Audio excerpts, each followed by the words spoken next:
예, 남북이 오늘 판문점에서 고위급 회담을 열고 9월 중에 남북 정상회담을 열기로 합의했습니다. 네, 하지만 당초 기대됐던 구체적인 일정은 확정하지 못했는데요. 어떤 속내가 있었던 것인지 자세히 분석해 보겠습니다. 이물출 경남대 극동문제연구소 교수 나오셨습니다. 네, 안녕하세요. 안녕하십니까. 네, 안녕하십니까. 자, 오늘 중요한 합의 내용이 이제 9월에 평양에서 남북 정상회담을 하기로 한 것 아니겠습니까? 뭐 이것만도 굉장히 큰 거죠. 예, 그렇습니다. 예, 그런데 날짜를 이제 정하지 못해서 약간 조금 아쉬움이 남아요. 예, 왜냐하면 오늘 고위급 접촉에서 이제 구체적인 일정도 합의가 되고, 예. 그리고 대표단 규모, 뭐 장소, 뭐 이런 것들이 합의될 것으로 기대를 모았는데, 어떻게 보면 일정도 지금 안 나왔고, 평양이라는 장소만 이제 합의가 된 그런 상황이기 때문에.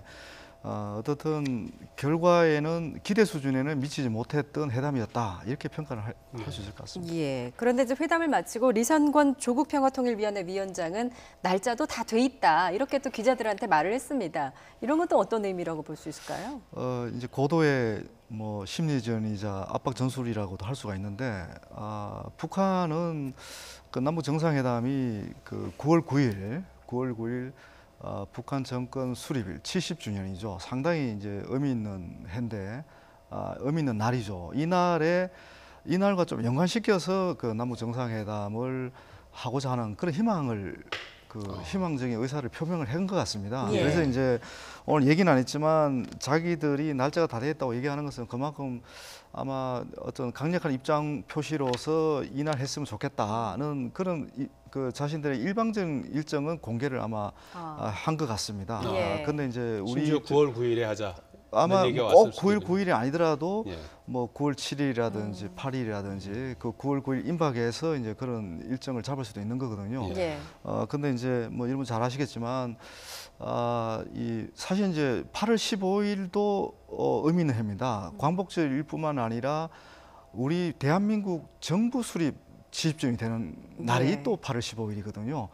어떻게 보면 우리도 이제 똑같이 이제 정부 수립 기념일을 이번에 이제 기념하게 되는데, 북한에도 하는데 우리가 일방적으로 북한에만 가서 특히 이제 최고 지도자가 참관을 한다면 아무래도 북한 정권의 정통성을 좀 인정하고 또 강화시키는 그런 의미도 있기 때문에 지금 현재 이 우리 여론 뭐 입장에서는 좀 받아들이기 힘든 그런 측면이 있는 거죠.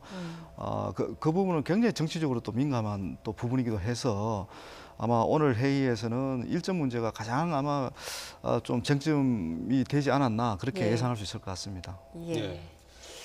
오늘 10시에 만나서 1시 반쯤 헤어졌는데요. 회의한 시간만 놓고 보면 2시간 정도 회의를 했어요. 회의를 마치면서 이선권 조평통위원장이 다소 미묘한 여운을 남겼는데요. 발언 내용 이제 바로 이제 헤어지기 직전에 했던 얘기인데요. 잠깐 들어보시겠습니다.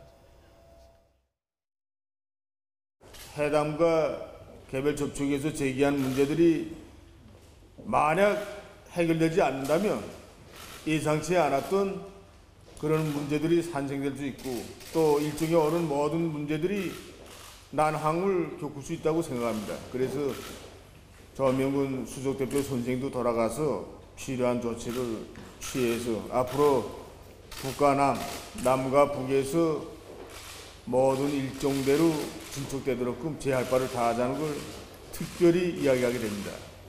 이선권 위원장께서도 말씀하신 것처럼 어쨌든 쌍방이 각자 할 바를 다하고 노력하고 하는 것이 무엇보다 중요합니다. 우리 이선권 위원장께서 우리 측에 제기한 것, 또 우리 측이 북측에 같이 함께 해나가고자 제기한 것들 서로가 힘을 합쳐서 풀어나가면 서로가 우려하는 바들을 다 떨치면서 아주 좋은 전망을 남과 북의 주민들에게 실제로 성과로서 제시할 수 있을 것이다 생각이 됩니다. 자, 오늘 이선권 위원장 조금 전에 지금 발언 내용을 보면 이제 오늘 구체적인 날짜를 이제 못 박지 못한 부분이 이제 앞서 말씀하신 대로 이제 정치 일정과 관련된 어떤 서로 이견도 있겠지만, 한편으로는 또 다른 어떤 전제 조건이 있는 게 아닌가 하는 그런 뉘앙스예요. 북한이 우리에게 뭐 요구하고 있는 어떤 전제 조건이라면 어떤 것들이 있을까요? 지금 그 리선권 위원장이 얘기한 그런, 사실 지금 현 단계 남북 관계를 상징적으로 보여주는 발언들이라고 합니다. 예. 발언들을 볼 수가 있습니다. 상당히 예. 의미심장한 얘기를 했는데요. 예. 특별히 이제 얘기를 한다 그러면서 오늘 제기한 문제들이 잘 해결되지 않는다면 일정이 오른 모든 문제들이 난항을 겪을 수 있다 이렇게 얘기를 했는데 이게 상당히 의미심장한 그 언급이라고 보여지는데요. 예. 북측은 아마 이런 얘기를 했을 겁니다.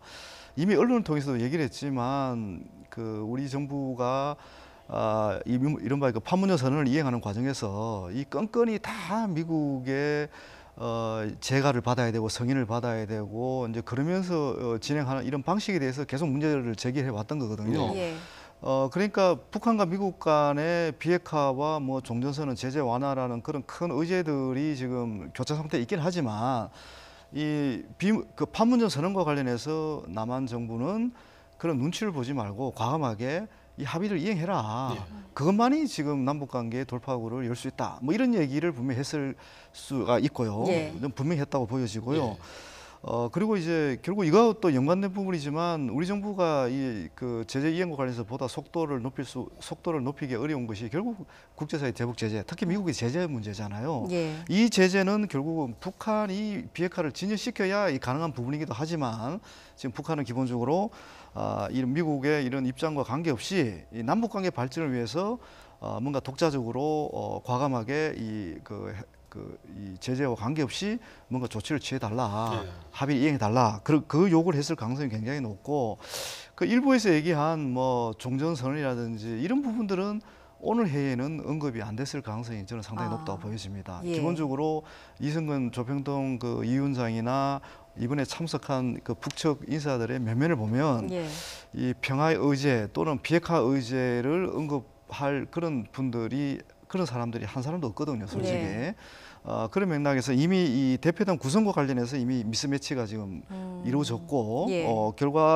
이 나온 결과물로 봐서도 아마 이 판문점 선언 이행을 좀 더 남한 정부가 우리 정부가 좀 과감하게 예. 대담하게 미국 눈치 보지 말고 좀 해라. 예. 그런 요구들이 가장 중요한 조건 제시가 아닐까 저는 그렇게 예. 평가를 하고 북한은 있습니다. 뭐 대남 선전용 매체 그 우리 민족끼리에서도 판문점 이행 선언이 제대로 안 되는 거에 대한 불만을 좀 노골적으로 표출을 해 왔었잖아요. 그 연장선에서 오늘 회의도 지금 진행이 됐다라고 보면 예, 될까요? 그렇게 보면 틀림이 없을 것 같습니다.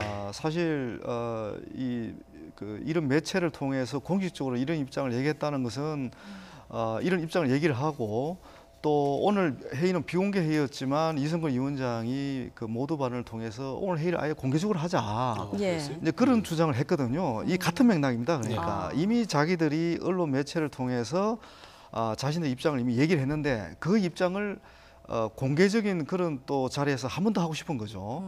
그걸 반복을 결국 이제 제재 완화를 요구하는 그런 입장이라고 저는 보여지는데요. 예. 어떻든 자신들이 주도적으로 이 한반도에서 새로운 평화를 만들기 위해서 굉장히 노력하고 있는데 예. 그 노력과 관련해서 구체적인 결과물들이 지금 잘 안 나오고 있다. 뭐 철도 연결이라든지 산림 협력이라든지 모든 것들이 공동 연구 논의 수준에서만 지금 머물고 있다. 예. 이렇게 해서 어떻게 우리가 가을에 수확물 그러니까 애초에 이제 김정은 위원장이 얘기를 했죠. 가을에 정상회담 하는 목적은 이 판문점 선언이 순조롭게 잘 이행돼서 많은 성과를 내서 그 성과물을 서로 축하하고 격려하고 그러면서 새로운 성과물을 도출하기 위한 계기점으로 삼기 위한 회담이 가을 정상회담인데 예. 지금까지 진행된 남북 간의 합의 이행 결과로 봐서는 가을 정상회담을 충분히 이렇게 이 수학기인 가을에 좀 자랑할 만한 그런 결과물이 아니다. 예. 이런 판단을 지금 하고 있는 거죠. 지금 네. 앞서서 미스매칭 말씀도 하셨는데 오늘 서로 회담에 나온 사람들이 조금 성격이 좀 다른 것 같아요. 우리 쪽하고 북한하고요. 그러다 보니까 이제 우리는 이제 정상회담 쪽으로 좀 관심을 가졌던 것 같고 북한은 정상회담도 뭐 중요하지만 판문점 선언 이행 그러니까 좀 구체적으로 하면 이제 경제 협력 이쪽으로 좀 치고 나가야 되는데 뭐 이게 진도 나가는 게 없지 않느냐 이런 불만이 있었던 것 같아요. 예, 뭐 그 말씀에 동의를 하고요. 예. 일단 이번 회담 오늘 고위급 접촉의 목적은 두 가지라고 명확하게 예. 얘기를 했습니다. 판문점 이행 상황을 점검을 하고 또 가을 남북 정상회담을 성공적으로 개최하기 위한 그런 준비를 논의하기 위한 자리다. 이렇게 이제 명확하게 규정을 했거든요. 근데 이제 그 내용이 방금 말씀하신 대로 이 북측의 이 어떤 직위를 봐서라도 우리는 대충 이 사람들이 어떤 얘기를 할지를 우리는 짐작을 할 수가 있습니다. 네. 예. 북한 사회가 갖는 어떤 그런 특징을 보면 예. 그래서 이제 기본적으로 방금 말씀하신 대로 판문점 선언 이행을 좀 더 이렇게 이행과 관련된 속도감을 내기 위한 그런 여러 가지 문제들을 제기했을 가능성이 높다 예. 이렇게 판단할 수 있을 것 그게 같고요. 이제 철도, 도로, 현대화 이런 것들이 그렇죠. 그런 부분들이고요. 이제 예. 산림 협력이 관련돼 있을 것 같고 예. 기본적으로 이제 북한 대표단의 면면을 봐서는 경협이 강조됐을 가능성이 상당히 높습니다. 예. 근데 이게 역설적입니다. 사실은 경협을 강조를 했다는 얘기는 이 경협 관련해서 가장 큰 걸림돌이 결국 미국의 제재고 국제사회 예. 제재인데 그 제재와 관련해서 우리 정부가 보다 좀 과감한 그런 결단도 하고 좀 그 행동도 해라. 그걸 촉구하는 의미가 있는 거죠. 근데 실제로 그러면 우리 정부가 그렇게 할 수 있느냐? 그 북한 사람도 잘 알 겁니다. 우리 정부가 미국과의 대북 제재 공조 또는 국제사회의 대북 제재 공조를 소홀히 하고 또는 무시하고 단순히 판문점 선언 이행만을 위해서 제재를 무시하는 그런 행동을 우리는 할 수는 없거든요. 네. 그건 해서 안 되는 일이고 바람직하지 않은 그런 부분인데 북한은 그걸 다 알면서도 아마 촉구도 하고 압박을 했을 가능성이 굉장히 높다는 측면에서 이게 지금 현 단계 이 남북관이 갖는 그런 여러 가지 지금 어떤 어려움들을 우리가 이제 느끼게 되는데요. 하여튼 여기서 이제 중요한 부분은 어떻든 북한은 지금 판문점 선언과 관련해서 좀 속도감 있게 하자. 그 주장을 한 거고 그 주장을 한 이면에는 반복하는 말씀드리지만 제재와 관련해서 좀 더 과감하게 돌파해라, 해달라. 또는 미국을 좀 설득해달라. 또 미국을 설득할 수 있는 뭔가 안을 우리 정부가 좀 내어달라. 예. 뭐 그런 요구를 했을 가능성이 굉장히 높다고 볼 수가 있는 거죠. 예, 알겠습니다. 예, 지금까지 이물출 경남대 극동문제연구소 교수였습니다. 잘 들었습니다. 네, 맞습니다.